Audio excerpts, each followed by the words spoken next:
함께하면 됩니다. 함께하면 됩니다. 함께하면 됩니다.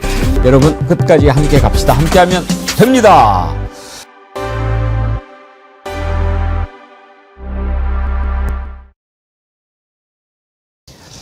여러분 안녕하십니까? 백운기입니다. 입에서 나온다고 다 말이 아니지요. 아무리 내란당이라고 하지만 선을 넘어도 한참 넘는 그야말로 오물 같은 말들이 내란 세력들에 의해서 쏟아지고 있습니다. 국힘당의 최고위원이라는 자 김민수, 지금 코스피의 상승세가 매우 수상하다면서 중국 자본이 들어와서 한국 기업을 사들이고 있기 때문에 주가가 오르고 있다고 주장합니다. 이 정도면 정신이 과연 온전한가 의심이 들 정도입니다. 미국에 망명한다던 전한길은 지금은 일본에 있다고 하죠. 이재명 대통령이 조 단위의 비자금을 싱가포르에 숨겨뒀다. 그리고 싱가포르에는 김현지 부속실장의 아들이 유학을 간 것으로 알려져 있다. 이렇게 주장합니다. 뭘 얘기하자는 겁니까? 문제는 이런 자들이 이런 쓰레기 같지도 않은 말을 배설하면 극우 유튜버들이 다시 확대 재생산해서 퍼나르고 그러다가 점점 사실인 것처럼 보이게 만든다는 점 아닙니까?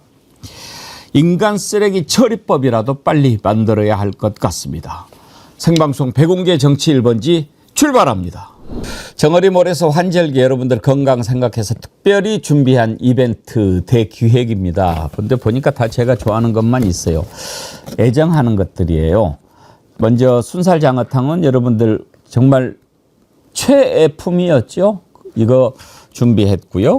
그리고 녹용 쌍화골드 여기에 50봉지가 들어있어요. 아침에 한 봉지 터서 드시기도 아주 쉽고 이거 드시면 몸이 따뜻해지고 저녁에 주무시기 전에 드시면 너무 좋고 그리고 더 나함 홍삼 100년 진고 진세노사이드가 다른 홍삼 제품보다 훨씬 더 많이 들어있는 거 이거 하나하나씩 구매하실 수도 있고 그리고 또 이걸 세트로 만들었는데 이렇게 2개 한 박스 이거 하나 이렇게 해서 49,900원에 무료 배송이니까 환절기에 이거 딱 장만하시면 든든하실 겁니다. 건강 좋아지시고 환절기에 이것보다 더 좋은 세트 없다고 자신합니다. 이번 기회에 많이 여러분들 사랑해 주시기 바랍니다. 그리고 지난주에 소개시켜드렸던 제주 극조생귤 지금도 여러분 정어리묘에서 사실 수 있습니다. 많이 많이 이용해 주시기 바랍니다. 예, 오늘 뒤로 보이는 배경이 참 편안해 보이지 않습니까? 사진 보내주신 바다향기님 감사합니다. 전라북도 익산시 함라면에 있는 마을 풍경인데요. 바다향기님은 익산에서 병아리 부화장을 하시는 분입니다. 그런데 그 부화장 뒤에 가을 풍경을 이렇게 보내주셨습니다. 바다향기님 감사합니다. 이렇게 깊어가는 가을 사진 여러분들 보내주시면 저희가 배경으로 이렇게 깔아보도록 하겠습니다. 많이 많이 참여해 주십시오. 가을을 함께 나누고 또 백운기의 정치 1번지 함께 꾸며가고 그러면 얼마나 좋겠습니까? 보내주실 때 어디에서 찍은 거다 이렇게 함께 보내주시면 고맙겠습니다. 아 이거 너무 멋있어 하고 어디 이렇게 돌아다니는 거 퍼 날르면 안 됩니다. 우리 그거 못 씁니다. 예. 오늘 자작나무님 오랜만에 들어오셨네요. 함께하니 좋습니다. 감사합니다. 오늘 함께하실 세 분 패널 소개합니다. 장유미 변호사님 어서 오세요. 네, 안녕하세요. 반갑습니다. 신인규 정당 바로서기 대표님 반갑습니다. 네, 안녕하세요. CBS 이정주 기자님 반갑습니다. 네, 반갑습니다. 어서 오십시오. 오늘 이렇게 세 분 만나서 반가운데 좀 괴로운 것부터 먼저 좀 짚어봐야 되겠습니다. 요즘에 저는 지금 정치권이 많이 혼탁해졌는데 정치권이 혼탁하다는 말은 사실 수십 년 전부터 정치권을 향해서 비난이 있었습니다. 그런데 요즘같이 이렇게 막가지는 않았습니다. 해도 너무합니다. 말이 말 같아야 그걸 가지고 공방을 벌이죠. 그런데 말 같지도 않은 얘기를 이렇게 하는데 너무 지나칩니다. 이건 안 됩니다. 국힘당의 김민수라는 자 최고위원에 있으면서 최고위원도 아니고 그래도 말을 가려서 해야 되는데 어찌됐든 국힘당의 지도부가 되지 않았습니까? 그런데 하는 말마다 도대체 저자가 온전한 정신인가? 이렇게 의심하게 만드는 말만 하지 않습니까? 지금 코스피가 계속 올라가고 오늘은 약간 보합세라고 합니다만은 이제 4천선 돌파를 눈앞에 두고 있는데 이자가 이렇게 이야기합니다. 올라갈 이유가 없는데 올라간다. 이건 뭐냐? 또 중국입니다. 중국 자본이 한국 기업을 사들이고 있어서 그런다. 이런 이야기를 합니다. 말이 됩니까? 올라가니까 배가 아픕니까? 그래도 그렇지 어떻게 이런 말을 합니까? 이거부터 한번 좀 짚어봅시다.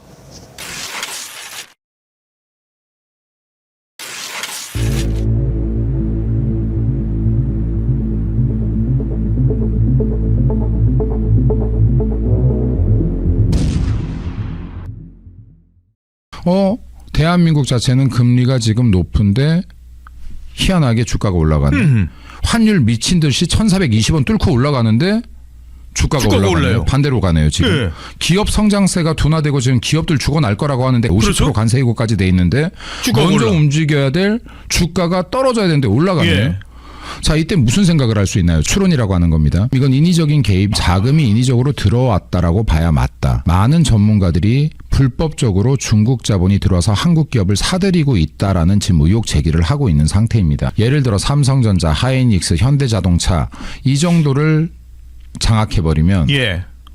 이거 우리나라 아닌 거예요. 자, 지금 이거 하이브리드 전이라고 하는데요. 이미 지금 대한민국은 제가 볼 때 하이브리드 전의 중심에 들어가 있습니다. 이거 정신 못 차리면 무너져요, 대한민국. 예. 자, 여러분은 어떻게 들으셨어요? 신인규 대표님, 삼성전자, SK 하이닉스 이런 게 올라간다. 그러면 중국이 사면 우리가 팝니까? 아니 근데 근본적으로 중국 사람들은 주식 사면 안 됩니까? 그것도 일단 궁금하고 저게 이제 약간 그 부정선거 논리가 이제 확대돼서 이제 코스피에까지 껴 맞추는 건데 부정선거도 마찬가지거든요. 실체를 규명을 아직도 못 합니다. 근데 여전히 선거는 잘못됐다, 조작됐다 이따위 소리를 하거든요. 근데 또 웃긴 거는 본인들이 또 이긴 선거는 또 조작이 아니라 그래요. 그러니까 이런 식의 논리 궤변을 하고 있는데 지금도 주식시장에 대해서 의혹을 제기한다라고 하면서 결국 중국이 들어와서 한국 기업을 다 사냥해 간다 지금 이 얘기를 하고 있는 거거든요. 그러니까 정확한 어떤 근거를 단 하나도 되지 못하면서 사안의 본질을 완전히 지금 현중정서에 올려 태우려고 아등바등 애를 쓰는 모습이 참 저런 자가 어떻게 정치를 하나라는 좀 그런 생각이 들고요. 지금 주식시장이 왜 좋아집니까? 이제 부동산으로는 더 이상 집 살 수 없다라는 정부의 확실한 시그널이 있고 3법 개정을 지금 2번인가를 했는데 앞으로 더 하겠다는 거 아닙니까? 그러니까 소액주주들 더 보장하겠다는 것이고 자본주의를 자본주의답게 만들겠다라는 정부의 의지가 반영된 결과 그리고 내란이 종식되면서 이제 외국인 자본들도 같이 들어오는 것인데 이걸 가지고 중국으로 타겟팅해서 또 현중정서에 태우는 것은 정말 합리적 이성이 아예 결여된 저는 정치에 자질이 없고 자격이 없는 자의 막말이다라는 생각이 전 듭니다. 대동세상님께서 앵커님 그자에 대해서는 아예 평론을 하지 맙시다. 정말 그러고 싶어요. 그런데요, 저자가 국힘당 최고위원이거든요. 국힘당 지도부라는 말이에요. 장유비 변호사님, 네. 지금 저자가 중국 관련해서 말도 안 되는 이야기 한 게 처음이 아니지 않습니까? 맞습니다. 왜냐하면 그 크루즈 여행으로 단체 여행객 받겠다고 할 때도 이 부분과 관련해서 중국인들 우리나라 와서 무슨 일을 할지 모르니까 이재명 정부는 이 국민들을 지킬 수 없으니까 스스로 지키시길 당부한다 그랬어요. 이런 거를 극우라고 하는 겁니다. 이런 걸 혐오 정치라고 하는 거고요. 나쁜 정치라고 하는 겁니다. 이런 말을 하는 사람들은 대한민국 정치해서는 안 됩니다. 국민들의 수준을 그냥 끌어내리고 있거든요. 그리고 본인들이 비난을 위한 비난을만 하다 보니까 코스피가 오르는 것도 싫은 거예요.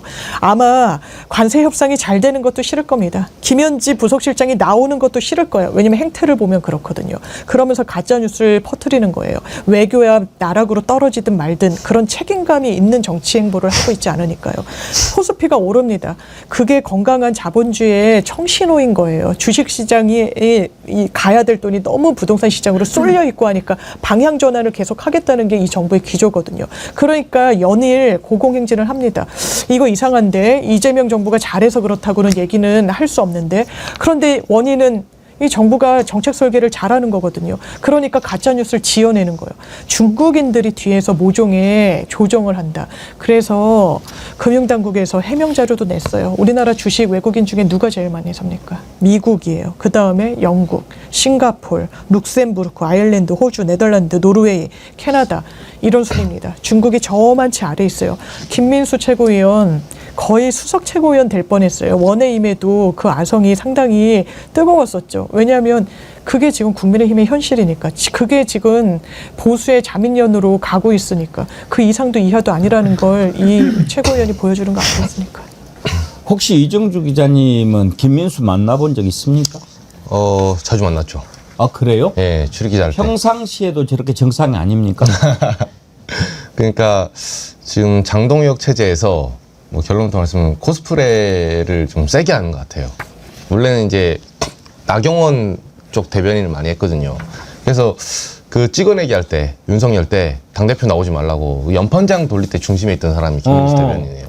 그때는 반윤이었거든요. 예. 근데 근데 지금은 본네트 유리한 대로 해야 되니까 장동혁 체제와 함께 이제 극우몰이를 하고 있는 사람인데 저는 김민수 최고위원 참 안타까워요. 왜냐하면 저렇게 좀 선동을 하더라도 저는 한마디로 말씀드리면 좀 성의를 갖췄으면 좋겠어요. 아니, 선동하는 거 뭐 그럴 수 있는데 지금은 정말로 근거가 너무 빈약한 선동을 해서 이게 전문가들까지 갈 필요도 없습니다.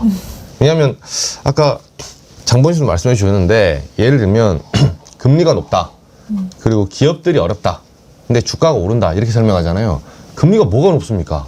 지금 연준의 금리 인하이기 때문에 지금 한미 금리가 격차가 줄어들고 있어요. 계속. 그리고 우리도 조만간 금리를 내려야 될 시즌에 지금 와 있거든요. 근데 일단 사실관계 자체가 말이 안 되는 소리 하는 거고 기업이 어렵다. 어려울 수 있죠. 근데 코스피는 이거 좀 공부 좀 하고 나오셨으면 좋겠어요. 삼성전자와 하이닉스 지금 이제 디램 수요가 원래 소위 말해서 전망치로는 다운됐었는데 디램이 원래 1.6달러 이렇게 팔렸어요. 지금 6달러입니다 이게. 그러니까 삼전의 지금 회복세는 경제를 조금만 알면 경제신문이나 우리 정어리 TV에서 경제 말할 때 조금만 보시면 바로 알 수 있어요. 어떤 아니, 소리도 저자가 그런 것을 모를까 싶은데 아니 정말 일상생활 할 때 대화는 가능해요? 원래 또라이냐 아니냐 궁금해서 정말로. 원래 그 좀 끼가 있죠. 있는데 그거를 자기 악용할 수 있는 사람이에요. 내가 필요할 때는 이렇게 말하고. 그러니까 원래 정신이 이상한 놈인데 맨날 그렇게 이야기하면 그걸 찍어준 사람이 이상한 거고 네. 원래는 이상하지 않은데 저런 식으로 이야기하면 사악한 놈인 거죠. 근데 저는 사악하다고 보는 게 옛날에 안 저랬어요. 아 그랬어요? 아니, 정치 오래 한 사람이고. 신영희 대표님도 아시겠구나. 아니 뭐 저는 뭐 이렇게 제가 당에서 뭐 관련을 맺어본 적은 없지만 그래도 활동하는 내역들은 다 알죠. 과거에 나경원 의원 옆에 쫄래쫄래 붙어다니면서 이제 정치적 체급을 키워온 사람인데 이제 나경원도 비실비실해지고 뭐 드럼통 들어간 이후에 본인 혼자 막 드럼통에서 사진 찍고 그랬잖아요. 그 이후에 이제 본인이 어떻게 보면 함께 배팅을 했던 정치인이 시원찮게 형편없어지니까 이제 본인이 좀 자기 정치를 해봐야 되겠다. 뭐 그럴 수 있습니다. 근데 지금 장동혁 체제하에서 소위 말하는 이제 한동훈파와의 대척점 그 속에서 이제 윤석열 파리를 해야 되다 보니까 현중 정서까지 저렇게 가는 건데 지금 이정주 기자님 말씀해 주신 대로 AI가 지금 불기둥이 된 것만 보면은 그냥 설명이 끝나는 일이고 거기다 아까 제가 상법 개정 이야기하지 않았습니까? 제가 놓은 걸 또 더 대볼게요. 지금 대한민국에서 주식 계좌가요 1,400만에서 1,500만 개가 지금 돌파되고 있습니다. 그러니까 다 지금 주식을 하고 있는 거예요. 그러니까 많은 사람들이 주식시장에 지금 그 상승세 쪽에서 상황에서 더 많은 사람들이 지금 투자를 하려고 하고 있고 또 외국인 자본들이 많이 지금 사고 있기 때문에 국내 그 실 주식 하시는 분들이 팔더라도 지금 주가가 올라가는 거거든요. 그러니까 그만큼 주식시장이 활성화되어 있는데 이런 걸 하나도 지금 알지 못하면서 중국만을 혐오하는 걸로 정치를 해보겠다? 그러면요, 노태우 전 대통령의 북방 정책부터 비판을 하고 나오세요, 그러면. 중국에 문을 열어준 사람 아닙니까? 그러니까 이게 앞뒤가 전혀 안 맞기 때문에 정말 한국 정치를 너무나도 혼탁하게 지금 만들고 있다. 저는 사악하다고 봅니다. 지금요, 이 사람은 차단을 해야 될 것 같은데요. 들판이라는 아이디를 가진 자도 이 좁은 대한민국 땅을 중국인들에게 매매하는 것이 맞는지, 중국인 무비자 입국 반대, 지방선거 때 중국인들에게 투표권 주는 거 반대, 이런 식으로 지금 글을 올리는데 차단하는 게 맞겠죠. 이렇게 댓글창을 어지럽히는 것은 이 정상이 아닙니다. 이렇게 이야기를 하잖아요. 그러면 계속 이렇게 말도 안 되는 것들을 퍼나르고 확대 재생산하고 그러는 거예요. 박주민 의원도 저하고 생각이 같은 것 같아요. 이런 글을 올렸어요. 김민수가 코스피 중국 때문이라고 주장했는데 일상생활이 가능한지 묻고 싶다. 이 정도면 망상이다. 코스피가 오른 이유, 반도체 경기 회복, 수출 증가, 연금 자급 유입 등 명백한 경제 요인 때문인데 이걸 중국 자본의 불법 개입으로 해석하다니 어처구니가 없다. 이건 음모론이라고 부르기도 민망하다. 김민수는 그 전에도 범죄 조직 침투, 전염병 확산 같은 혐오적 발언을 서슴지 않았는데 이제는 증시 상승까지 반중 정서로 엮고 있다. 이런 사람이 공당의 최고위원이라니 부디 현실을 좀 살아라. 이렇게 질타를 했습니다. 아니 아무리 정치적인 목적이 있어도 그렇지 상식을 가지고 이야기를 해야 국민들한테 먹힐 거 아닙니까? 이렇게 비상식적인 무리들하고만 같이 놀 겁니까? 민주당 김현정 대변인 논평을 들어보시죠. 국민의힘 김민수 최고위원의 중국 자본 주가 조작설은 한마디로 황당무계합니다. 확인되지 않은 사실이다, 추론이다라며 스스로 근거 없음을 시인하면서까지 대체 무엇을 위해 이런 가짜뉴스를 유포하는 것입니까? 경제가 성장하고 국민의 자산이 늘어나는 것을 배아파하는 것입니까? 아니면 어떻게든 경제의 불안감만 조성하면 그만이라는 심보입니까? 저렇게 지금 이제 방금 전에 뭐예요? 들판인가 뭔가 이렇게 정신없는 사람들도 막 덩달아서 부안해동 하는데요. 이제 이게 그냥 단순히 야 미친놈들아 그렇게 말하면 되냐? 이것만 해가지고 끝나버리면 뭐 또 괜찮다고 할 수 있어요. 그런데 이게요.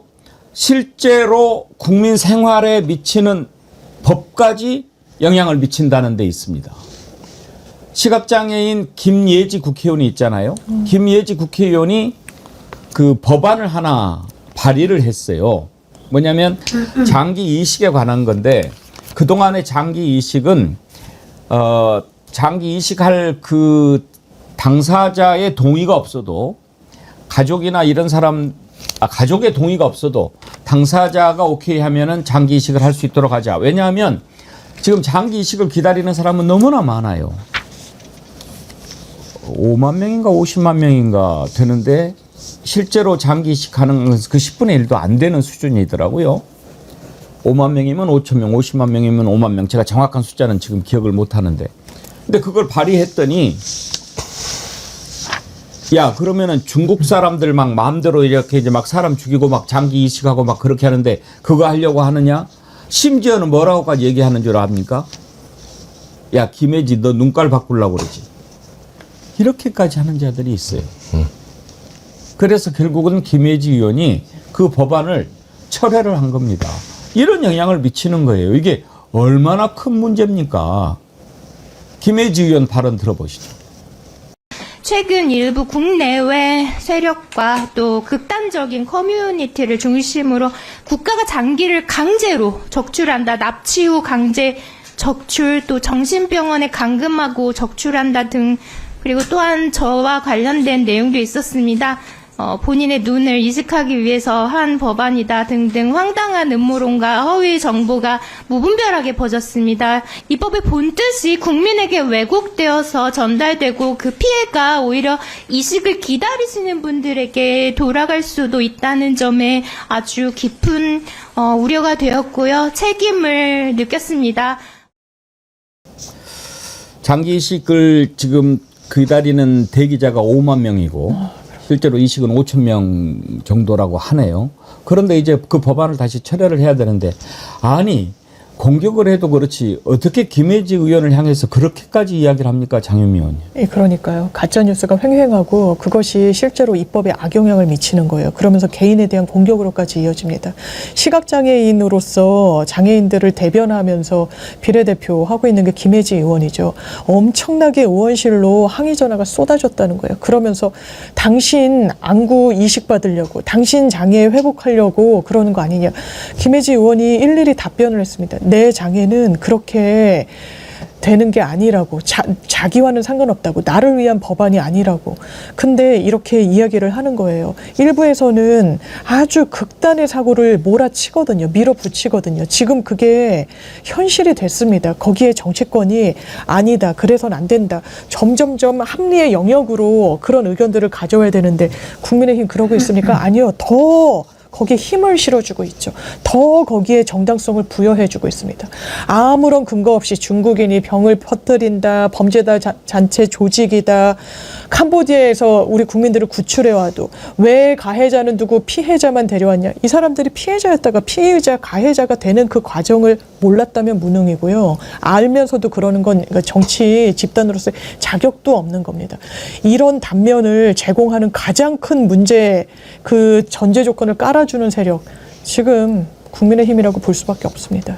정말 저자들은 어떻게 해야 될까요? 실제로 그런 글들이 올라왔다니까요. 이게 김혜지 의원 게시판인가요? 이런 걸 올렸어요. 중국처럼 강제 입원시켜서 장기 기증 서약시키고 뇌사기로 뇌사시키고 장기 적출하려고? 미쳤냐 진짜? 저 악법 반대 청원 올라왔는데 동의 좀 합시다. 장기 기증 절차 가족 동의 없이 가능하도록 해야 나만 중국 생각이 나나? 이 도대체 중국 혐오가 왜 막 이런 쪽으로 이렇게 가는 겁니까? 실제로 장기 기증을 기다리는 수많은 사람들이 어떻게 해서든지 살아보려고 애를 쓰는데 그 법안을 못 만들게 하고, 그것도 좀 어느 정도 논리적으로 해야지. 논리고 뭐고 아무것도 없어요. 근데 이게 지금 되게 심각한 게 뭐냐면요. 차라리 김민수 같은 사람은 대놓고 협중을 하니까 우리가 원점 타격이라도 가능한데, 저런 협중 정서에 편승하는 정치인들이 더 많습니다. 그 대표적인 사람이 누굽니까? 한동훈. 그 더 대표적인 사람이 이준석. 이자들도 무슨 이슈만 나왔다 그러면 중국 얘기를 계속 껴넣고 있어요. 그러니까 녹여내기 수법이죠. 내용을 계속 중국이라는 것을 이미지 그 형상화처럼 대중들에게 계속 공급을 합니다. 그러니까 김민수는 깃발 들고, 협중 깃발 들고 지금 앞서서 최전선에 나가 있는 거고요. 뒤따르면서 한동훈, 이준석 부류들이 계속 중국에 대한 혐오 정서에 편승해가지고 지금 이 쓰레기 정보들을 날르고 있거든요. 그러니까 이게 지금 가만히 보시면은 굉장히 심각한 문제고, 중국을 자꾸 그 악마화의 한 축으로 쓰는 이유가 결국에는 종교적 맥락, 그러니까 기독교와 이게 지금 연관이 돼 있어서 한미동맹을 팔면서 이 중국을 대적하는 게 있고, 또 하나 이제 이념이죠. 아직도 반공사상에서 벗어나지 못한 사람들, 그 역사적 맥락에서 중국을 두려워하게 만드는 이 세 가지를 가지고 지금 국민들 전체를 어떻게든 선동을 해보고 어떻게든 본인들의 이익을 가져가 보려고 하는데, 저는 이 협중의 망령에서 벗어나지 않으면은 이 대한민국이 외교나 하나 할 수 있겠습니까? 정말 덜 떨어진 사람들이고 국익은 1도 관심이 없는 사람들이고 나라는 망하든지 말든지 본인들이 어떻게든 표만 좀 얻으면 되겠다라는 그 생각이 지금 정말 나라를 망가뜨리는데 아주 지금 수인 한도를 저는 넘어서는 지경까지 가고 있다. 매우 심각한 문제로 이건 바라봐야 된다고 저는 봅니다. 김혜지 의원도 지금 국힘당이죠. 국민의힘 의원이죠. 근데 무슨 말을 못하게 만드는 거예요. 최송화님 슈퍼챗 보내주시면서 신인규님 답답하셔서 숨 넘어가시겠어요. 항시 응원합니다. 화이팅 하고 격려해 주셨습니다. 아유, 감사합니다. 김영일님도요 슈퍼챗 보내주셨네요. 정성호 법무부 장관님, 윤호중 행안부 장관님 뭐 하고 계십니까? 언제까지 극우 내력들 보고만 계실 건가요? 독일같이 끝까지 추적해서 발본색원 해주세요. 아따 대급박 돌아불겠어. 백운기 선상님, 요짝 속사포 비속어로 조져볼까요? 막상 전쟁 나면 제일 먼저 내뺄 놈들이 에라이. 보수형님 TV님, 내란당의 주식은 막말, 우리의 주식은 개혁과 내란당 해체. 김박박디라라님, 김민수 쇼치기 인버스에서 손실이 큰가 봅니다. 전문용어 쓰셨는데 쇼치기 인버스가 뭐예요? 어떻게 보면 주가가 내려가는 거에 베팅한 거죠. 선물 옵션 중에. 올라가니까 자기는 그럼 손실 봅니다. 열받았다. 네, 선물 옵션 중에. 그거를 김민수가 해가지고 이렇게 본인 했나 일이, 보다. 예.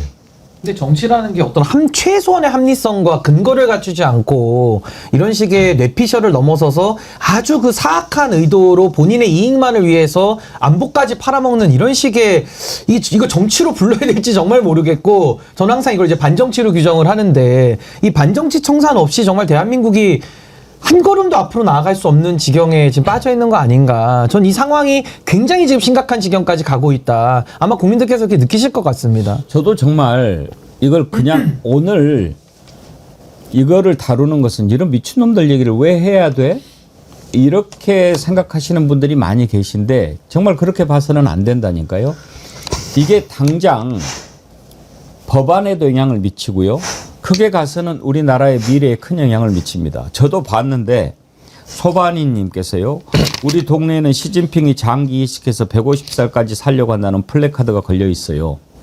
혹시 그 플래카드 보셨어요? 저도 봤어요. 혹시 보셨나요? 시진핑 장기 이식해서 150살까지 살려고 한다. 그러면서 이제 지난번에 왜 시진핑하고 푸틴이 만나서 살짝 그 천안문 올라가면서 이야기한 게 흘러나왔잖아요. 뭐 우리 앞으로 뭐 장기 이식 활발해져 가지고 오래 살 수 있다 뭐 이런 얘기. 근데 그걸 여기에 하고 엮어 가지고 막 하는 겁니다. 이렇게 이제 말도 안 되는 얘기를 하면 우리 같이 상식을 가진 사람들은 좀 미친놈, 저런 놈은 정말 정치판에서 퇴출시켜야 되는데 그렇게 생각하는 게 당연하잖아요. 그런데 아까 들판인가 뭔가 하는 사람 같이 막 부안이동하는 정신 나간 사람들이 생긴다니까요. 김민수보다 더 미친놈이 있어요. 천한길이. 뭐라고 이야기했는지 아십니까? 그전에는 뭐 미국과 가지고 막 부정선거하고 미국 망명한다고 그러는데 망명은 무슨, 지금 일본에 가 있다고 그러더라고요. 일본에 왜 가 있어요? 이정주 기자님? 일본 그 후지산 그 배경으로 이제 본인이 얘기해서 이제 이재명 대통령 저격하면서 그 약간 이제 공산주의 뭐 이런 거 좀 물리쳐야 된다 이렇게 했는데 저는 제일 그 답답한 게 그 왜 일본에 가서 하는지 모르겠어요. 반중 얘기를 일본에 가서 하죠. 예. 못 들어오고 있는 거 아닌가요? 행여나 뭐 어떻게 될까 봐? 자기가 난민 신청도 하겠다고 미국 갔을 때는 아니 이제 막 그런 국내에서 더 이상 장사가 어렵고 이제 국내에서는 언론들도 이제는 또 한철이니까 좀 이제 본인 입장에서는 이제 해외로 나가서 좀 하는 게 낫겠다라는 전략적 판단 같은데 국제 망신이죠. 그렇다고 해서 뭐 이게 보도가 아예 안 되는 건 또 아니니까요. 국제적 망신을 이제 뻗치고 있는 거죠. 근데 이자가 이제 또 뭐라고 이야기하냐면 이재명 대통령이 조 단위의 비자금을 싱가포르에 숨겨뒀다 이렇게 이야기를 해요. 들어보십시오. 이재명 돈 1조 원 이상이 싱가포르에 있다. 미국 안에서 있잖아요. 굉장히 유력한 사람한테 직접 들었다라고 하면서 보도된 겁니다. NMP가. 대장동에서 얼마 벌었습니까? 4,800억 원. 그 돈 어디 갔죠? 그리고 백현동 개발 어디 갔죠? 돈이? 그 돈이 싱가포르에 현재 있을 수 있다라고 NMP에서 보도한 걸 전한길은 다시 재보도를 한 것이고요. 공동정부라고 보도될 정도의 김현지가 아들이 싱가포르에 있고 유학 중이고 현재 고등학생 되고 그 아들이 유력한 정치인을 닮았다라고 보도가 이미 되었어요. 유력한 정치인. 뭘 얘기하자는 겁니까? 차마 말로 어떻게 옮길 수가 없잖아요. NMP가 이정주 기자님, NMP가 뭐예요? 무슨 매체예요? 이제 이게 뉴스앤포스트, NMP 뭐 이런 식으로 미국에 있는 매체인데 이 매체가 기본적으로 계속 전환길처럼 저렇게 그런 보도를 많이 해온 지금 매체입니다. 보니까 부정선거론 그리고 트럼프의 같이 템포를 맞춰서 그러니까 사실은 사람들이 알지도 못하는 매체 얘기 많이 하죠. 그리고 과거에도 그 모스탄, 뭐 고든창 이런 얘기들 전환길 씨는 줄곧 그 사람들이 신빙성이 있다. 곧 부정선거 탄론한다. 트럼프가 우리 도와줄 거다. 근데 다 뻥이었어요, 지금. 본인 트럼프가 그 밝힐 거라 했거든요. 근데 아무 실체도 없고 아무 결과도 없습니다, 지금. 아니, 이재명 대통령이 1조 비자금을 싱가포르에 숨겨놨다. 그리고 왜 저기에 김현지 부속시장을 갖다 엮는 겁니까? 참 지금은 이유가 없습니다. 그냥 무조건 기승전 김현지 갖다 붙이는 걸로 얼굴이 이제 닮았는 여전히 이런 이야기를 하잖아요.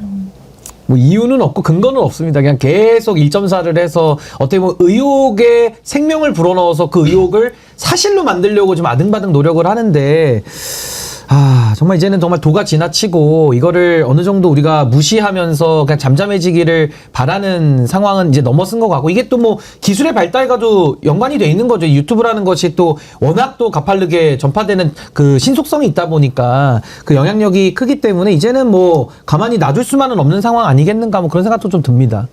박지원 의원이요. 이런 글을 올렸어요. 전환길 씨 정신이 많이 나갔네요. 쯧쯧. 보수 대통령들이 했던 비자금 놀이는 진보 대통령한테는 없습니다. 당선 사례금도 YS 때까지였고 DJ는 관례를 깨고 받지 않았습니다. 이재명 대통령이 싱가포르에 비자금 1조, 미국, 일본 다니면서 1인 시위하더니 병 들었어도 큰 병 들었네요. 싱가포르로 1인 시위 장소를 옮겨서 1조 찾아오세요. 그리고 가지세요. 그 돈으로 통일교에서 받은 돈 갚으면 되겠네요. 장동욱 대표에게서 공천받아서 선거 자금으로 사용해도 되겠네요. 헛소리 마세요. 국민은 현명합니다. 문제는 장미 변호사님 저는 잠깐 걱정이 돼요. 저런 얘기를 하잖아요. 네. 그러면 또 그랬다네. 응? 이런 얘기를 퍼나르잖아요. 맞아요. 그래가지고 몇몇 사람들은 그렇게 믿어요. 예, 맞습니다. 또 어떻게 해야 됩니까? 그러니까 일부러 그러는 거예요. 그러니까 가짜뉴스를 퍼뜨리는 거예요. 실체 확인이 안 되거든요. 싱가포르? 우리가 좀 멀게 느껴져요. 뭐 여행은 가더라도 거기 실체 뭐 잘 모르니까요. 거기에 1조가 있다더라. 그럼 그래? 제가 좀 의아했던 게 되게 합리적이고 이런 분들도 이제는 그런 가짜 뉴스가 이거 혹시 진짜야? 뭐 이를테면 뭐 혼외자 이런 이야기를 하잖아요. 그런 걸 노리는 거예요. 아주 나쁜 작태입니다. 본인은 진실로 믿을까요? 저 아닐 거라고 생각합니다. 진실로 믿으면 박지원 의원이 말한 것처럼 큰 병이 든 거죠. 근거 없이 모함하는 거니까요. 말 그대로 진짜로 믿으면요. 한번 찾아보십시오. 뭐가 얼마나 닮았는지 찾아보시고 1조 원 찾아오셔서 그 통일교 빚부터 한번 갚아보세요. 이런 식으로 정치하는 게 대한민국에 도움이 됩니까? 자기 정치에는 도움이 되죠. 왜냐하면 그냥 믿고 싫고 어떻게 보면 적으로 규정해가지고 끝까지 몰아세우면서 거의 괴멸 수준으로 해야 된다는 걸 정치라고 인식하고 있는 그런 수준의 정치 결사체니까요. 그러니까 국민의힘에서 어느 의원도 이런 목소리에 구심점 역할을 하기를 좀 마다하는데 그 자리를 누가 차지하는 겁니까? 김민수 같은 정치인이, 장동혁 같은 정치인이 차지하고 있는 거예요. 국민의힘은 아마 이거 외연 확장은 거의 불가능에 가깝습니다. 지금 스탠스로 가면은 국민이 심판할 겁니다. 저는 이런 생각도 들어요. 왜 저런 얘기를 하느냐. 토양이라고 하는 게 있죠. 뭔가 자라나기 위한. 윤석열, 김건희가 했던 일들이 너무나 어처구니 없는 것들이 많았지 않습니까? 그래서 그런 의혹을 제기했는데 우리가 생각하기에 상식적으로 대통령이라면 그리고 대통령 배우자라면 일반적으로 상식적으로 할 수 없다라고 하는 일들을 했잖아요. 그런데 그런 의혹을 제기를 했을 때 설마 예를 들어서 한번 생각해 봅시다. 지금 이제 이것도 뭐 나중에 다 드러날 텐데 일단은 뭐 그 대통령실 앞에 마당에다가 뭐 동물 사체를 묻었다, 흉관을 설치했다, 뭐 이거 빼냈는데 이건 아마 청와대로 옮긴 다음에 밝혀질 것 같고, 그 다음에 야 대통령 집 말고 집무실에 사우나가 있대. 그리고 대통령 저기에 다다미방이 있대. 히노키탕이 있대. 그러면 야 말이 되냐? 집에다가 했으면 몰라도 저 집무실에 했겠냐? 우리가 그렇게 생각하는 게 상식 아닙니까? 그런데 어떻게 했어요? 실제로 했잖아요. 그러니까 말도 안 되는 일을 이 자들이 하니까 이렇게 말도 안 되는 얘기를 막 하고 보는 거 아닌가? 그런 생각도 들어요. 그러니까 그 연원을 거슬러 올라가 보면 윤석열, 김건희가 바로 이런 말도 안 되는 얘기를 만들어내게 하는 토양이 아니었나 싶어요.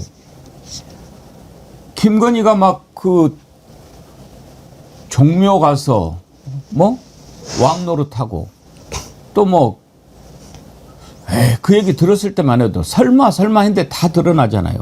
어제는 경복궁 경회로인가 거기 가가지고 하는 사진을 저희가 보여드렸는데 혹시 다시 한번 볼 수 있나요? 이 사진 한번 보세요. 이게 실제잖아요. 자세히 한번 보십시오. 그 옆에 서 있는 이배용 아마 지 엄마 뻘일걸요? 근데 그 앞에서 저렇게 다리 쫙 벌리고 팔 허리에 끼고 그것도 슬리퍼 차림에 선글라스 쓰고 이게 뭡니까? 아니 장유미 변호사님. 네. 저 사진을요. 지금 공개를 누가 한 겁니까? 대통령실에서 만약에 찍었으면은 저거를 자랑스럽게 지금 보여준 겁니까?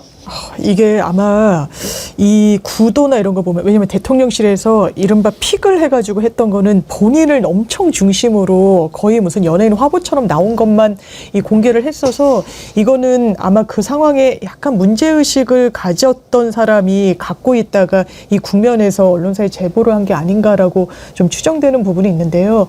한국 국민들이 딱 싫어하는 거를 그 영린을 김건희 씨는 정말 여러 차례 두들겨 패듯이 건드리고 있다 이렇게 생각합니다.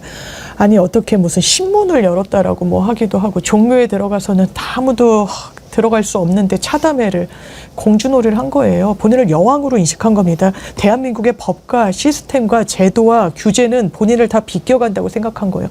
갑질도 아닙니다. 이거 왕노릇을 한 거예요. 대한민국을 그냥 제왕적 국가로 그리고 왕정으로 후퇴시킨 거예요. 누가? 이 김건희 씨가 누구의 비호하에? 윤석열의 비호하에 그랬던 겁니다. 그러면서 그걸 수사하면 그게 탄압입니까? 이게 정치 공세입니까? 내란 하지 말라고 하는 말이 지금 입 밖으로 나옵니까? 여기에 대해서 뭐라고 얘기할 겁니까? 이런 부분에 대해서는 궁금하지 않습니까? 이것도 중국인이 한 겁니까? 국민의힘은 한번 답해 보십시오. 도대체 상식적으로 저 사람들은 무슨 생각을 하고 살았는지 너무나 궁금합니다. 지금 국정감사에서 12월 3일 계엄 발표한 그날 저녁에 김건희가 뭘 했는가. 지금 일단 알려지기로는 주치의가 있는 그 병원에 가가지고 3시간 동안 있다가 나왔다. 이건 팩트죠. 뭐 했냐. 뭘 맞은 것 같아요. 그거 한번 공개해봐라. 이게 어제 국감장에서 문제가 제기가 됐습니다. 이거 한번 들어봅시다.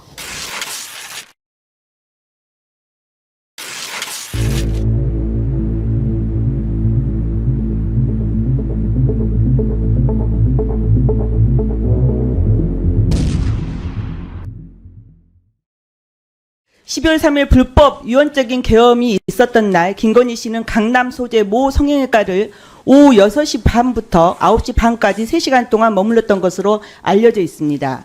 이 성형외과 박모 의사는 대통령 취임식에도 초청됐고 대통령 자문의로 알려진 인물입니다. 따라서 계엄 당일인 12월 3일 김건희 씨의 행적을 확인하는 것은 중요하며 그 일환으로 성형외과에서 어떤 약을 투약받았는지 확인하는 것은 더 이상 개인 정보가 아니라고 생각합니다. 저는 지난 1월 10일 관련 자료를 요구했고 지금까지 지속적으로 자료를 요구하고 있습니다.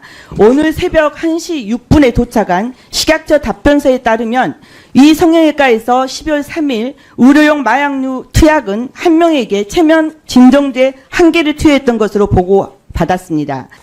예, 식약처는 관련된 자료 제출을 할 수 있나요? 어떻습니까? 네, 위원장님, 네. A 환자의 주민번호 7자리나 3년간 투약 이력 등은 개인정보에 해당하여서 제출하기 어려움을 양해해 주시기 바랍니다. 그 국회에서의 증언 감정에 관한 법률을 보시면 아실 텐데요. 자료 제출을 거부할 수 있는 사유가 매우 제한적으로 되어 있습니다. 많은 분들이 개인정보라는 이유로 제출을 거부했지만 사실 엄밀히 따지면 법상 거부 사유가 되지 않습니다. 그 부분에 대해서는 법률 검토를 좀 해보시고 행정실도 관련된 자료를 좀 정리해 주세요. 개인정보라는 이유만으로 하는 것이 아니라 이게 뭐 국가 기밀이나 외교나 이렇게 알려졌을 때 굉장히 어쨌든 뭐 정부 운영이나 타격이 되는 극히 제한적일 때만 이 자료 제출을 거부할 수 있으니까 단순히 개인정보라서 뭐 주민번호는 안 된다. 아니요. 주민번호를 다 낼 필요가 없죠. 이 환자가 이 사람인지 공적인 부분이잖아요. 그런데 안 된다. 모른다. 그럼 국정감사가 무슨 효력이 있습니까? 국정감사에서 수사권을 발동할 수 있는 것도 아니고 뭐 압수수색을 할 수 있는 것도 아니고 강제권을 행사할 수도 있는 것도 아닌데 공무원이 그냥 안 된다라고 하면 아 그렇구나 하고 안 된다고 자료 제출 안 받아보는 게 그게 국감의 현실성에 맞는 겁니까? 이거는 확인을 해봐야죠. 그 당시에 대통령의 부인이 어떤 그런 치료를 받고 왜냐하면 이런 부분도 다 점검을 해야 되는 거 아니겠습니까? 이건 지금이라도 내야 된다고 생각합니다. 김건희가 그날 저녁에 뭐 했는지 혹시 취재된 게 있나요? 일단 처음에 그날 저희 성형외과 왔다 갔다 했을 때 저희도 취재를 좀 했었는데 이거를 보도자료로 당시 처음에 밝힌 사람은 장경태 의원이었어요. 네. 네, 장경태 의원이 국회 이제 기자회견을 했고 저희도 이제 취재에 좀 따라갔었는데 이 부분이 어디까지 나왔냐면 처음에 병원에 왔을 때 경호원들하고 같이 왔어요. 당연히 경호차가 이동하니까. 그리고 개엄날 첫 번째 시나리오는 알리바이를 지금 설정하기 위해서 그랬다. 김건희가 개엄을 몰랐다는 거를 본인은 성형외과에 있었기 때문에 한마디로 외부에 출타했기 때문에 나는 같이 설계하지 않았다. 이 얘기를 한 거거든요. 그때 6시 반이면 이상민 장관 같은 경우는 국무회의 불법 개엄 참석하기 위해서 울산에서 김장 행사 하다가 바로 기차로 올라옵니다. 그런 여러 정황들이 나오거든요. 근데 이걸 퍼즐을 맞춰보면 안에서 병원 내부에서 제보가 들어온 거예요. 누구라고 말씀드리긴 좀 그런데 취재원이 굉장히 당시에 제보를 하면서 본인이 드러날까봐 이제 우려를 많이 했었거든요. 왜냐하면 당시 폭로가 있을 때만 해도 한덕수의 후보 교체, 그리고 탄핵, 조희대 대법원장 여러 가지 넘어야 될 선들이 있었어요. 그래서 취재원도 혹시 정권 교체가 되지 않으면, 혹시 내란 세력이 다시 집권하면 나는 어떻게 되는가 이런 좀 우려가 있었거든요. 근데 국감에서 지금 다뤄지는 거 보니까 저희도 같이 좀 팔로우를 할 건데 어느 정도는 이제 실체를 좀 밝힐 수 있는, 그리고 공식 자료를 받아보면 이제 밝힐 수 있는 어떤 단서가 나올 거라고 봅니다. 그래요. 신인규 대표님, 우리가 상식적으로 생각해 봐도 그동안에 윤석열과 김건희 관계를 봤을 때 윤석열은 김건희한테 다 결제받고 하는 거 아니에요? 그러면 내란을 일으켰을 때 김건희가 몰랐을까라고는 상상이 안 되는데 또 이런 뭐 약을 맞든지 무슨 뭐 프로포폴을 맞았든지 간에 그동안에 뭐 관저로 불러서 받고 그랬을 거 아닙니까? 맞았다면. 그런데 굳이 그날 발표한 당일은 병원에 갔다. 이게 석연치 않은 대목 아닙니까? 그러니까 지금의 국정감사의 취지는 지금 우리가 내란을 겪은 이후에 첫 국정감사 아니겠습니까? 국정 전반에 이 내란과 관련된 어떠한 행동들과 작용들이 있었는지를 총체적으로 밝혀야 되거든요. 근데 김건희가 누굽니까? V0. 지금까지 밝혀진 것만으로는 V0. 아까 종묘 사진만 봐도 알지만 무슨 뭐 현지 시찰 나가는 것 같아요. 사진 보면. 그러죠. 그러니까 김건희가 어느 정도까지 국정에 개입했느냐. 가장 단편적인 증거가 비아폰 쓴 거. 그리고 윤석열의 핸드폰까지도 김건희가 작동을 시켰다는 거는 윤석열의 입을 통해서 확인이 된 거 아닙니까? 아니 그렇다면은 지금 뭐 저 병원 갔다라는 저 사실 자체가 사실일 수도 있겠습니다만은 결국에는 어떠한 일을 했는지를 밝혀야죠. 근데 저는 저 자체도 알리바이로 보고 김건희가 가장 중요한 정권의 명운을 거는 일을 몰랐을까? 아니 소소한 것까지 다 챙겼던 사람이 가장 중요하고 가장 덩어리가 큰 내란만 몰랐다? 그 국민들이 어떻게 이해를 하실까요? 그러니까 저는 김건희 같은 경우는 국정감사에서 저 부분은 밝힐 것이 아니라 김건희는 내란 특검에서 수사를 해야 됩니다. 그러니까 저 부분에 대해서는 뭐 개인정보라고 우기면서 안 내고 해도 어차피 수사를 통해서 다 드러날 사람들이기 때문에 전 내란 특검에서 김건희의 행적, 저는 내란 수계급으로 올려놓고 전 수사를 해봐야 된다라는 생각이 듭니다. 오늘 김건희 3차 공판이 있는데 이정주 기자님, 오늘 명태균 씨가 증인으로 출석한다고 그래요. 둘이 만날 가능성이 있는 거죠? 그렇죠. 그러니까 명태균 씨가 지금 가장 핵심은 불법 여론조사. 본인이 실제로 이게 이제 뇌물죄로 의율될 가능성이 높거든요. 윤석열과 김건희가 실제 녹취록이나 지금 기록을 보면 자기가 이기고 있는지 지고 있는지 불법 비공개 여론조사를 몇 차례 요구를 합니다. 그리고 그걸 받아먹고 결국은 김영선 의원을 당선시키는, 그러니까 공천을 준 다음에 그 김영선 의원의 세비의 절반을 명태균 씨가 받아간 거예요. 그럼 사실상 퍼즐 맞춰보면 명태균에게 불법 여론조사를 받고 그 대가로 내가 공천 준 김영선의 세비의 절반을 네가 받아라. 그래서 결국 돈을 준 거예요. 그래서 명태균 씨도 어느 정도 본인도 지금 사실 자유롭지 못하는데 이어가서 이제 폭로를 이제 법정에서 하겠다. 좀 이런 입장이거든요. 김건희하고 명태균하고 만나는 거 참 국민적 관심사인데 오늘 재판도 사실 중계를 할 수 있는데 특검이 신청을 안 했다고 그래요. 네, 그래서 그 부분과 관련해서도 일단 한 번 신청해가지고 통으로 하는 건 아니고 개별적으로 그때 이제 공판이 있을 때마다 왜 신청이 필요하고 왜 국민 알 권리 충족을 위해서 필요한지와 이 소명을 하는 건데 이번에는 안 했다는 건 사실 납득은 안 돼요. 이를테면 뭐 외환이나 국가 기밀이나 군 관계자들이 왔을 때는 뭐 내란 재판에서도 뭐 어떤 외교 안보 이슈가 있을 수도 있고 국가 보안과 관련될 수 있으면 제한이 되기도 하고 또 뭐 보석 신청은 완전히 내밀한 건강상의 개인 정보가 유출될 수 있으니까 할 수 있는데 이거는 이정주 기자가 설명해 준 대로 58차례나 공차로 받았어요. 그러면서 명태균이 갔다는 거예요. 그 강혜경 씨한테 얘기하고 나 돈 받으러 갔다 올게. 이게 한 3억 가까이 된다. 2억 8천. 2억 8천을 안 받아오더라는 거예요. 뭘 받아왔나 봤더니 김영선 의원 공천권을 갖고 온 거예요. 창원에 갑자기 공천을 받거든요. 깃발만 꽂으면 되는데 연고도 없는데 아 그랬구나. 그러니까 세비를 나눠 먹을 수 있었던 거예요. 그게 국가 안보 어떤 기밀 무슨 상관이 있는지 의문입니다. 국민들은 알 권리가 있어요. 정말 왜 내 세금이 내가 뽑은 대통령이 우리의 한때 대통령이었던 사람이 어떻게 그 흑막 속에서 대선에서 이겼는지 국민이 알아야지. 그럼 누가 알아야 됩니까? 이런 부분에 대해서 신중을 기한 선택이 계속 있었으면 좋겠습니다. 근데 이게 공천농단이라는 게요. 정말 심각한 문제입니다. 이게 민주주의를 파괴하는 거거든요. 그렇죠. 우리가 정당을 헌법기관화하고 있고 정당 민주주의를 기반으로 하니까 정당 민주주의가 무너지면은 그 정당은 또 해산 사유도 됩니다. 그러니까 매우 중요한 이 정당의 공천을 가지고 농단을 했고 권력자들이 공천권을 가지고 거래를 했다, 사유화했다. 거기에 지금 뭐 당대표 공관위원장들 다 동원이 된 거거든요. 당을 사유화했기 때문에.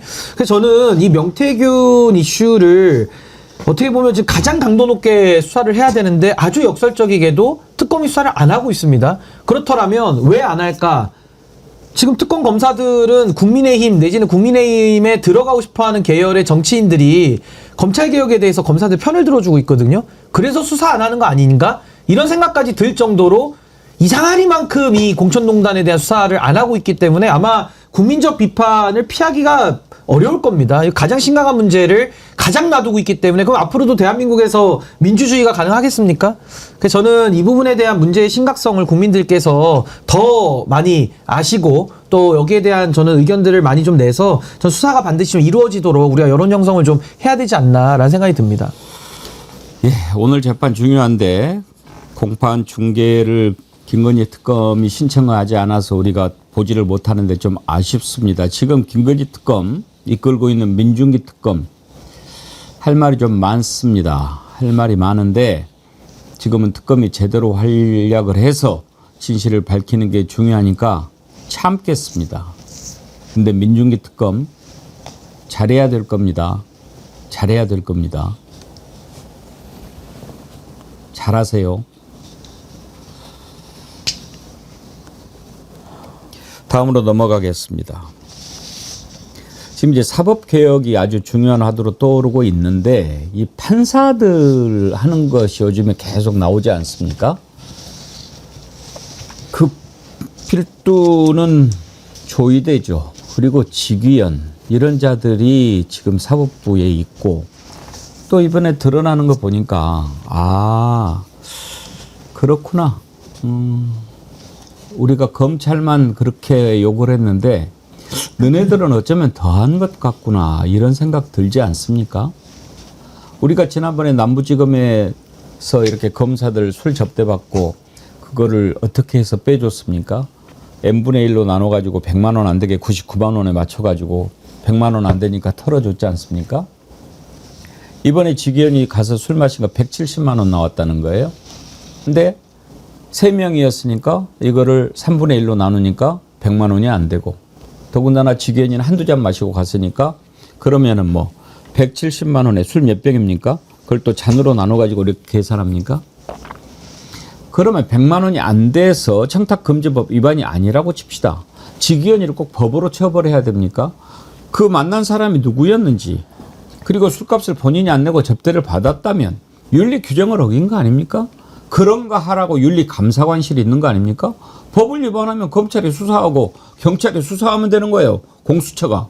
누가 수사하라는 겁니까? 대법원 윤리감사관이라고 하는 자도 판사예요. 그 나와서 하는 얘기 한번 들어봅시다.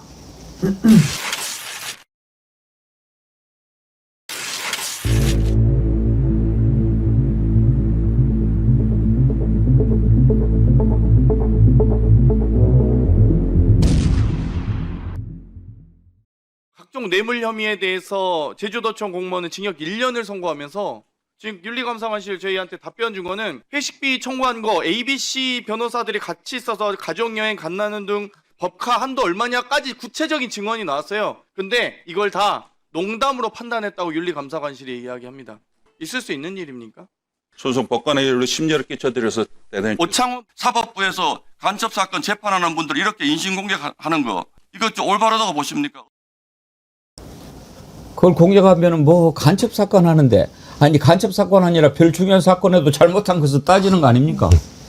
그러니까 지금 국민의힘은 뭐 주소 좌표를 잃어버린 것 같고요. 뭐 별로 평가할 값어치가 없는 말만 하고 있고, 지금 윤리감사관 아까 앵커님 말씀하신 대로 이게 법의 문제를 따지기에 앞서서 윤리적 조치, 그러니까 징계, 이 형사사법까지 가지 않더라도 그 직에 대한 조치를 하라고 하는 건데 그것조차도 안 하면서 법을 들이밀고 있거든요. 그럼 좋습니다. 그럼 법으로 한번 얘기를 해보자면, 청탁금지법은 일반 형법 내지는 일반 특가법에서 규정한 뇌물보다 요건을 완화해서 더 넓은 범위를 커버하라고 우리가 만든 제도고, 소위 이제 김영란법이라고 부르는 건데, 지금 지기현 재판장 케이스는요, 첫 단추부터 잘못 풀었어요. 가장 직무 관련성이 있는 동료 변호사들과 룸살롱을 간 행위인 것이고, 직무 관련성이 있고 대가성 여부는 수사를 받아야 될 지경인 자에 대해서 청탁금지법으로 축소해가지고 직무 관련성은 뭐 잘 모르겠고, 뭐 거기에 대해서 직무 관련성 여부를 떠나서 금액 자체가 뭐 셋이서 먹었으니까 100만 원이 안 돼가지고 청탁금지법 사안도 아니다? 이렇게 법을 지금 피해가고 있거든요. 그러니까 법을 축소 왜곡시키는 거죠. 마치 김건희의 학력 경력 위조를 봐준다거나 주가 조작 사안을 덮어준다거나 김건희의 명품백을 덮어주는 것과 똑같은 짓을 지금 저 최진수 감사관이 하고 있거든요. 그래서 저는 여기에 대해서 이제 감사관실이 수사를 통해서 밝혀라. 그러니까 공수처가 또 청구한 영장에 대해서 법원은 또 그 영장을 기각하고 있습니다. 그렇기 때문에 저는 지기현 재판장 문제는 더 이상 이 사법제도의 자정에 맡겨놓을 수는 없고, 이제는 국회가 나서서 저는 탄핵을 통해서 저는 정리를 해야 되지 않을까. 전 그 방법 외에는 이걸 정리할 방안이 없다. 현실적인 제도는 탄핵밖에 없다라는 생각이 저는 듭니다. 그러니까요. 아니 대법원 윤리감사관실이 어떤 곳입니까? 장미 변호사님. 네. 청탁금지법 위반을 했으면 수사를 받는 거고, 맞습니다. 윤리감사관실은 예를 들어서 징계를 할 수도 있는 거고, 기회를 줄 수도 있는 거고, 경고를 할 수도 있는 거고, 그런 거잖아요. 네, 맞습니다. 근데 윤리감사관이 나와가지고 그 뭐 청탁금지법 위반이 아니다. 그러면 윤리감사관실이 왜 필요합니까? 유명무실한 거죠. 그럴 거면 필요 없는 겁니다. 그럼 다 법관들 수사받아야 될 거예요. 자정작용이 없다라는 걸 보여주니까요. 완전히 팔이 안으로 굽는다고 농담인 줄 알았다. 실체가 없는 거라고 생각했다. 다른 사람들한테 그렇게 판단합니까? 그러니까 법사위 국감장에서 초코파이 하나 먹었다고 기소해가지고 유죄 판결을 때리는 게 그렇게 엄격한 법잣대를 들이대는데 왜 그 잣대를 본인들한테 들이대지 못합니까? 지기현 판사 술값 본인들이 얘기했잖아요. 윤리감사관실에서 170만 원 나왔다. 그런데 똑같이 본인들의 그 수식 머릿수로 나눠가지고 100만 원이 안 되니까 문제되지 않는다. 국민들이 그렇게 생각합니까? 본인들에 대해서 얼마나 또 과거에도 검찰이 똑같은 행동했었잖아요. 김봉현 씨로부터 밴드는 언제 나갔으니까 그건 빼고, 그때 집에 간 사람 빼고 n분의 1로 나눠봤더니 99만 9천 원? 그래서 무죄 방면해줬던 거 아닙니까? 왜 본인들한테만 이렇게 무집니까? 본인들은 업무 시간에 노래방 가서 노래 부르고 추태 부리다가 경찰이 출동해서 노래방 주인이랑 실랑이를 벌이고 이래도 문제 없습니까? 그래도 헌법 103조 사법부는 독립 독립성을 보장받아야 된다라는 그런 걸로 그냥 모두 무사 통과입니까? 그래서 사법부가 국민 신뢰 못 받는 겁니다. 지표를 보세요. 왜 사법부가 신뢰를 못 받는지. 그래도 검찰보다 신뢰하는 국민들이 많이 계셨죠. 그리고 그 심정, 그 신뢰는 어느 정도 공고할 겁니다. 그런데 그걸 누가 깎아먹고 있느냐. 조희대 대법원장이, 답변하지 않는 대법원이 그 9일 만에 판단을 해놓고 심지어 2명은 이 어떻게 보면 해외 출장을 가 있었는데도 해외 출장 가서 기록받다고요? 저 믿지 않습니다. 상고 이유서가 올라오기도 전에 기록을 봤다고요? 그렇게 판단하지 않습니다. 이거 국민을 속이려 들면 안 돼요. 사법부가 아무리 국민이 이런 사법 절차 시스템에 대해서 잘 모른다고 해도 국민을 무시해서는 안 됩니다. 다 현명하시거든요. 그런데 거짓말로 얼렁뚱땅으로 자기들의 비위는 감추면서 이래선 사법부 신뢰 회복 안 됩니다. 그러니까 이런 자들이 지금 법원 안에 한둘이겠습니까? 그런데 대법원 윤리감사관실에서 아무런 제재도 하지 않고 그래 뭐 우리 편인데 뭐 이런 식으로 하면 오히려 다른 것보다 대법원 윤리감사관실은 더 엄격해야 할 겁니다. 왜? 판사 검사 벌 주기가 쉽습니까? 수사하라고? 수사하면 누가 판결합니까? 지네들이 하잖아요.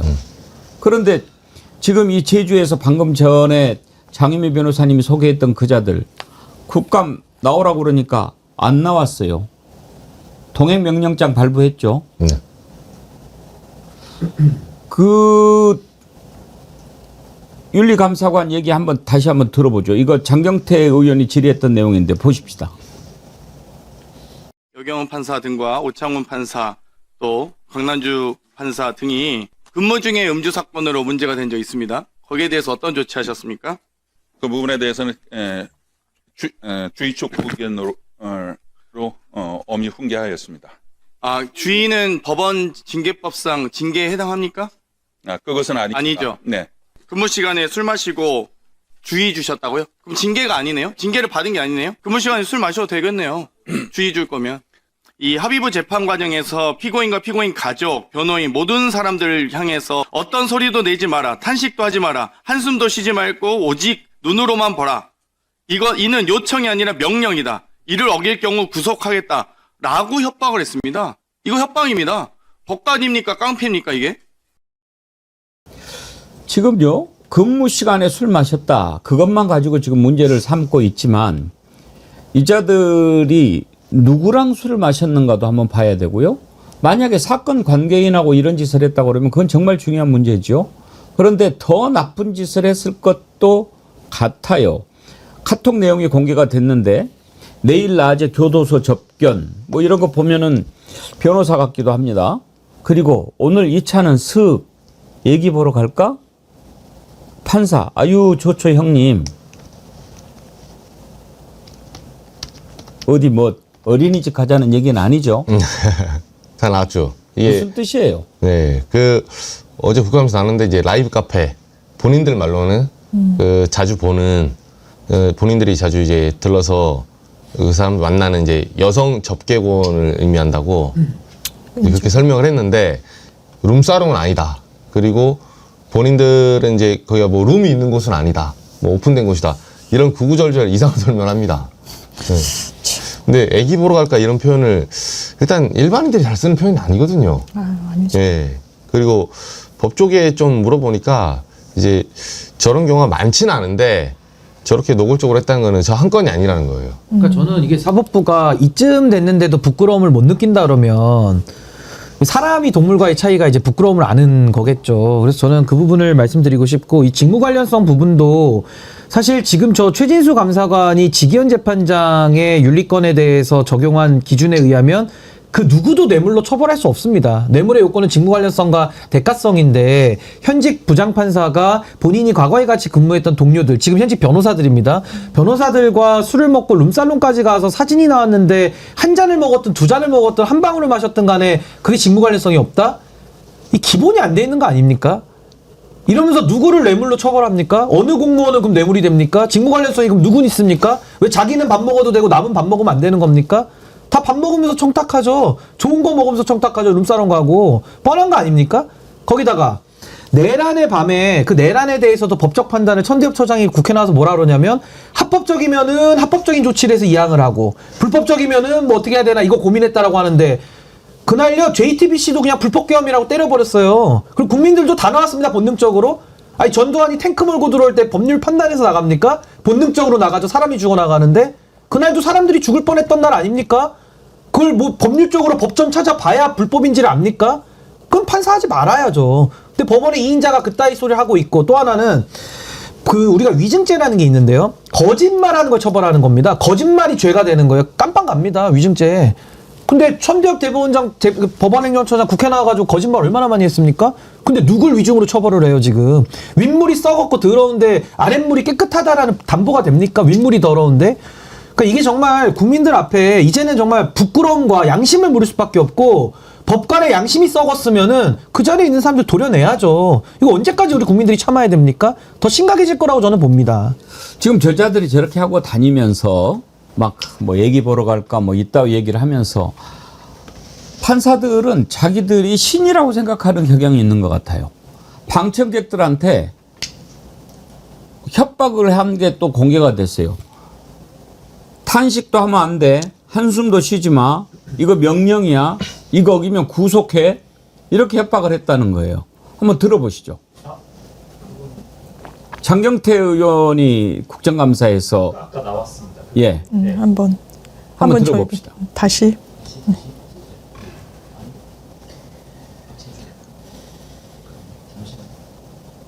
방청객을 협박한 거 아닙니까?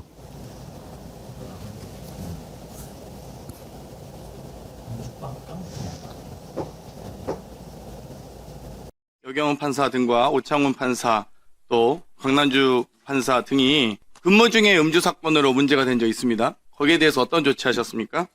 그 부분에 대해서는 주의 촉구 의견으로 엄히 훈계하였습니다. 아, 주의는 법원 징계법상 징계에 해당합니까? 그것은 아니죠. 네. 근무 시간에 술 마시고 주의 주셨다고요? 그럼 징계가 아니네요? 징계를 받은 게 아니네요? 근무 시간에 술 마셔도 되겠네요. 주의 줄 거면. 이 합의부 재판 과정에서 피고인과 피고인 가족, 변호인 모든 사람들을 향해서 어떤 소리도 내지 마라, 탄식도 하지 마라, 한숨도 쉬지 말고 오직 눈으로만 보라. 이는 요청이 아니라 명령이다. 이를 어길 경우 구속하겠다. 라고 협박을 했습니다. 이거 협박입니다. 법관입니까? 깡패입니까 이게? 자, 다시 봤는데요. 장유미 변호사님이랑 신은기 대표님은 두 분은 변호사니까 법정에 가실 일들이 많잖아요. 네. 다 저러지는 않겠지만 판사들이 완전히 왕이죠. 아, 이게 또 지방이랑 서울이 약간 다르기도 하고 좀 이렇게 온도차가 없다고는 할 수가 없어 보이는데 저희가 법관 평가를 하잖아요. 저런 말, 뭐 이를테면 문제됐던 것 중에 약간 초등학교 졸업인 남편이랑 대졸자 여성이 이혼 소송인가를 하는데 어떻게 결혼했어 당신 뭐 이런 게 문제가 되겠다. 이게 다 변호사들이 자기 실명 걸고 사건 번호까지 하면서 다 평가를 하거든요. 그러니까 법관 평가가 다원화돼야 된다는 걸 다시금 보여주는 거예요. 예전에 제가 이제 배석하고 이랬던 판사분들 이야기를 들으면 엄청 고압적으로 본인 부장이 재판하고 이랬던 에피소드들을 소소하게 이야기해 주세요. 이를테면 겨울에 저희는 어쨌든 그 의복을 좀 갖추고 가기도 하고 뭐 여름에는 심지어 변협에서 넥타이는 이 기간에는 안 매도 됩니다라고 하죠. 그리고 판사분 얘기 들었을 때 본인들은 좀 법복이 여름용 겨울용이 없어서 여름에 더운데 변호사가 너무 시원하게 오고 하면 심계가 거슬린다 막 이런 얘기도 하더라고요. 그래서 그 심계를 안 거슬리려고 이제 하는데 일반 당사자들은 뭐 이런 프로토콜일까요? 이런 게 좀 낯설기도 하고 그러니까 점퍼를 입고 갔는데 부장 판사가 벗으라고 엄청 화를 내더라는 거예요. 그래서 이분이 벗었는데 이게 런닝만 입고 계셨었던 사례를 어떤 이제 배석했던 분이 말씀해 주셔서 제가 좀 마음이 안 좋더라고요. 그러니까 그런 분위기가 많이 옅어지고 없어지고 그러기도 했습니다만 지금 그러는 거죠. 조용히 해. 숨도 쉬지 마. 눈도 깜빡거리지 마. 당신들 그러면 아마 구속 이런 표현을 쓰진 않았을 거예요. 제 생각엔 감치시키겠다고 이렇게 협박. 그것도 근데 당사자한테 똑같아요. 자기 인신이 잡혀가는 거니까. 아, 그러면 안 돼요. 왜냐하면 본인이 왜 이런 권한을 행사합니까? 왜 국민들이 거기에 머리 숙이고 그럽니까? 주권자가 부여한 권한이에요. 본인이 잘나서 한 게 아닙니다. 내가 머리 가져와서 판사가 됐고 이런 식의 사고 체계니까 그런 발언이 나올 수 있는 거예요. 그러면 그 직에 있으면 안 되는 거예요. 직업윤리의 근본적인 인식조차 없다는 걸 이런 단면이 보여주는 거라고 저는 생각합니다. 그러니까 저게요. 그러니까 시험 권력으로 내가 공부 잘했고 내가 합격해서 얻어냈다. 내가 쟁취했다라고 하니까 내 권한으로 생각하는 겁니다. 그 사법부가 지금 얘기하는 게 사법의 법적 안정성, 그리고 정치적 중립, 이게 아니라 사법의 독립만을 외치고 있잖아요. 근데 제가 봤을 때 옛날에 독립운동 할 때 태어났으면 다 독립운동 안 했을 것 같거든요. 근데 입만 열면 독립이에요. 근데 문제는 그 독립을 우리가 준 건 맞는데 그 독립이라는 것이 국민의 기본권을 보장하라고 준 겁니다. 그리고 우리가 변호사들도 법대에 들어갈 때 재판정을 향해서 다 인사하고 목례하고 들어가거든요. 왜 그러고 하느냐? 판사한테 우리가 예를 갖추는 거를 더 넘어서서 국민에 대한 예의를 다 변호사들이 갖추고 법대 앞에 쓰는 겁니다. 그러면서 마음을 가다듬죠. 근데 이 사람들은 인사하고 이러니까 그래 난 인사 받는 사람이고 내가 시험으로 공부 잘해가지고 어릴 때 내가 밤새서 공부해서 쟁취한 권력이고 내 거야. 그러니까 애기도 보러 가고 술도 먹고 뭐 술 먹으면 우리 최진수 감사관이 또 직무관련서 없다고 빼주니까 나누게 하면 되지 않습니까? 3으로? 이런 식으로 살아오는 거예요. 그게 이 자정이 되겠냐고 이게. 아니 잘못했을 때 종아리를 쳐야 고치는데 매를 애끼니까 이게 교정이 되겠습니까? 전 그 부분이 지금 가장 심각한 문제다. 판사들의 심각한 착각, 그리고 거기에 대해서 누구도 싫은 소리를 못하는 이 상황, 이게 저는 더 버르장머리가 저 간땡이가 지금 배 밖에 나온 거 아닙니까?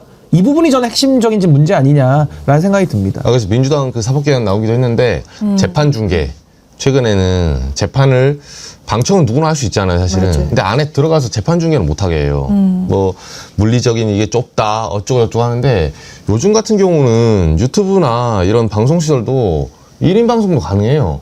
그래서 재판 중계해야 됩니다. 재판 중계해야 되고 판사들 평가도 이제는 완전히 개방적으로 다 받아봐야 돼요. 그리고 본인들은 그 재판 중계에 대해서 뭐 이런저런 이유를 다는데 사실 견제받지 않으니까 저런 짓 하는 거예요. 맞아요. 만약에 정말로 유튜브나 카메라가 앞에 있었으면 저딴 소리 했겠어요? 뭐 그 유족들 가만히 있어라, 숨소리 내지 마라, 구속시켜버린다. 이걸 어떻게 합니까? 아니, 그래서 제가 묘안을 알려드릴게요. 자꾸 그 개인정보를 들먹이거든요. 이제 요즘 AI 시대가 다 돼가지고요. 영상 분석도 다 합니다. 그래서 개인정보 같은 것만 싹 지워가지고 전반적인 거 이제 다 중계하면 되는 거예요.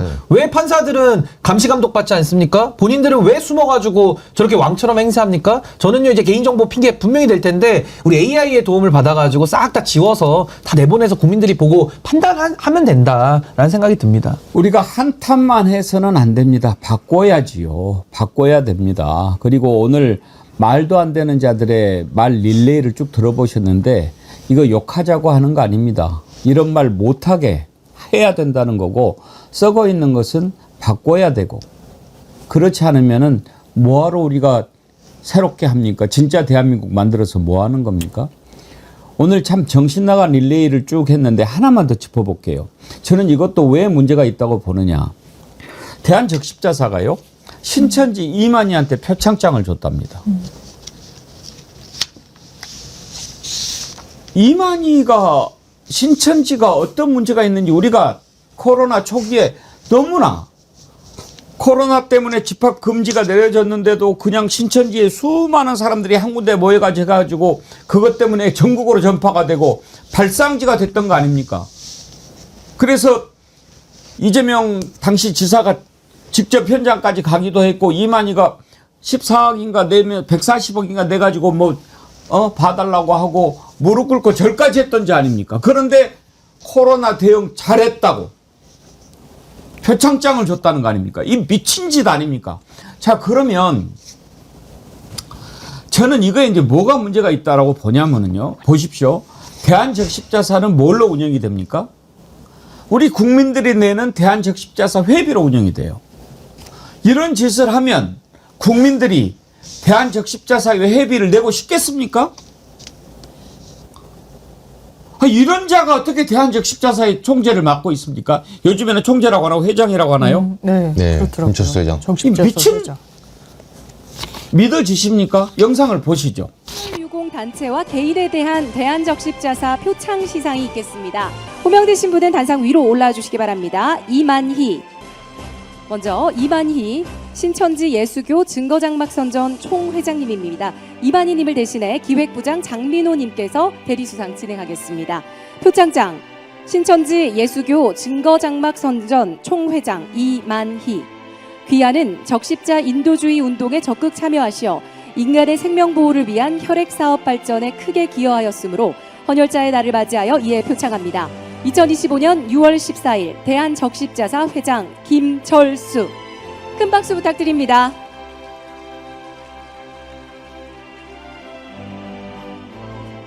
네, 고맙습니다.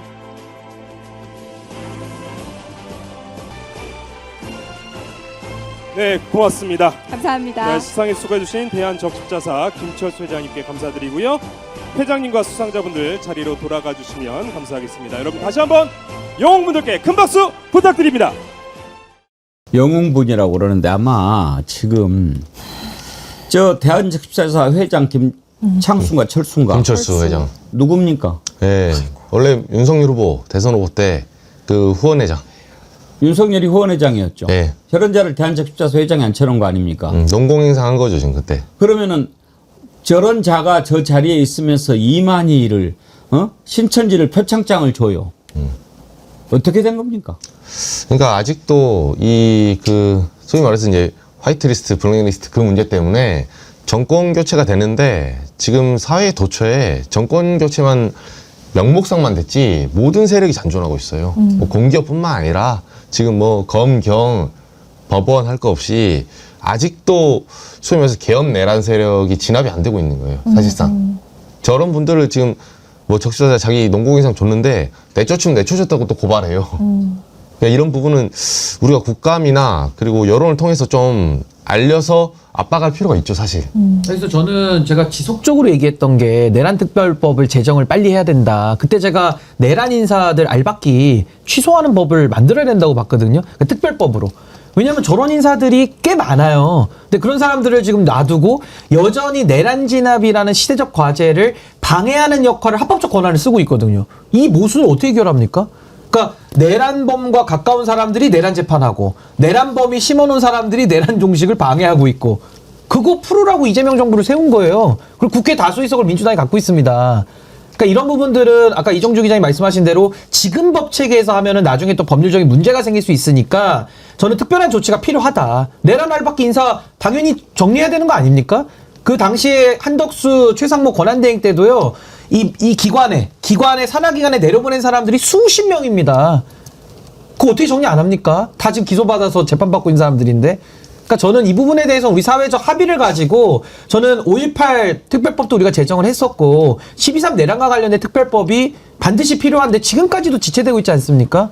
이 부분이 참 답답한 부분이다라는 말씀 드립니다.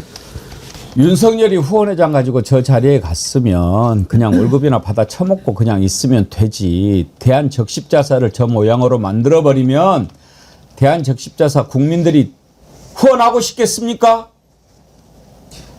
저런 자들이 적십자사를 망치고 나라를 망치는 거 아닙니까? 표창장을 줄 놈을 줘야지. 하여튼지 정말 오늘 참 힘들었네요. 예. 배동호님, 정치 1번지 방송 1시간이 지났는데 아직 좋아요가 갈 길이 먼 것 같습니다. 꾹 눌러주시면 어떨까 합니다. 배동호님이 제 마음을 좀 풀어주시네. 좋아요가 7,100분? 예. 보실 때 좋아요 꼭 눌러주세요. 너무 또 특히 수요일 날 신인규 대표님, 장유미 변호사님, 이정주 변호사님 너무 막 더 집중하느라고 좋아요를 잘 안 누르시는 것 같다고. 좋아요가 후원의 기능으로 아주 큰 힘을 우리 정어리 TV에 실어주는 거기 때문에 딱 한 번만 누르시면 됩니다. 좋아요 버튼 딱 한 번만 누르시면 됩니다. 그래서 저는 좋아요는 사랑이라고 생각했어요. 응원이기도 하고. 예. 돈 안 들어요. 예. 구독도 무료입니다. 예. 여러분들 항상 함께 해주시면 정어리 TV가 쑥쑥 자라납니다. 오늘 함께 해주신 세 분 패널 수고하셨습니다. 감사합니다. 네, 고맙습니다. 네.